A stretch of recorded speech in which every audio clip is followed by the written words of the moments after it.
আলাইকুম, সবাই কেমন আছেন? আশা করি সবাই ভালো আছেন। আজকে আরেকটি জুম্মার দিন। আল্লাহ তাআলা যেন আমাদেরকে এই জুম্মার নামাজটি পরিপূর্ণভাবে আদায় করার তৌফিক দান করে, আমি এবং আমার জন্য সবাই একটু দোয়া করবেন। আসলে আমি অনেক একটু কষ্টের মধ্যে আছি, অনেক খারাপ পরিস্থিতি আছে। আসলে কোন দিকে যাব, কোন দিকে বলবো, তার কোনো উপায় বুদ্ধি পাইতেছি না। আসলে সবসময় আল্লাহর ফয়সালার অপেক্ষা থাকি। আল্লাহ তাআলা যেন আমাকে এই মনের অশান্তি এবং আমাকে মনের ভিতরে একটু প্রশান্তি দান করে, এবং আমার যে যাবতীয় যে সমস্যাগুলো, আল্লাহ তাআলা যেন আমার যাবতীয় সমস্যাগুলো দূর করে দেয় এবং আমার ফ্যামিলি সবাইকে সঠিক বুঝ দান করে। সবার জায়গা থেকে আল্লাহ যেন তাদেরকে হেদায়েত নসিব করে, আল্লাহ যেন তাদেরকে সঠিক বুঝ দান করে, এবং আল্লাহ যেন আমার ফ্যামিলিকে সবসময় সুস্থ রাখে, ভালো রাখে।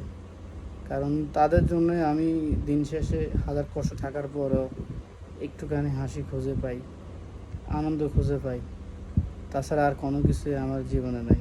এবং পরকালের জন্য আল্লাহ যেন আমাকে সঞ্চয় করার তৌফিক দান করে। তার মাঝে অনেক গুনাহ, অনেক জেনা ব্যভিচারের মধ্যে লিপ্ত থাকি। আল্লাহ যেন তার থেকে রক্ষা দান করে এবং হেফাজত করে আমাকে। সবাই আমার জন্য একটু দোয়া করবেন প্রাণ খুলে।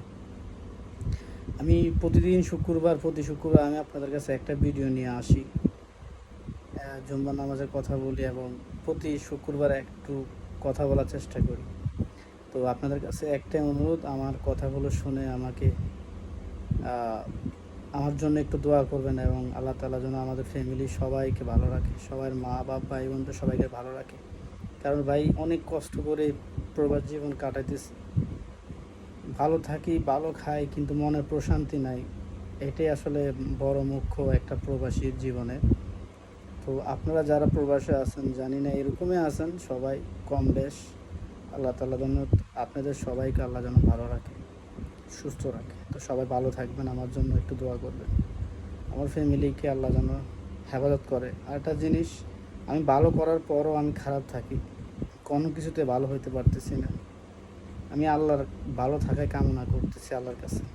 আল্লাহ তাআলা যেন আমাকে অতি উত্তম কিছু দান করে, আমি সেই জন্য আল্লাহর কাছে প্রাণ খুলে মন ভরে দোয়া করি। আসসালামু আলাইকুম। আল্লাহুম্মা সাল্লি আলা সাল্লিম আলা নবিয়িনা মুহাম্মদ।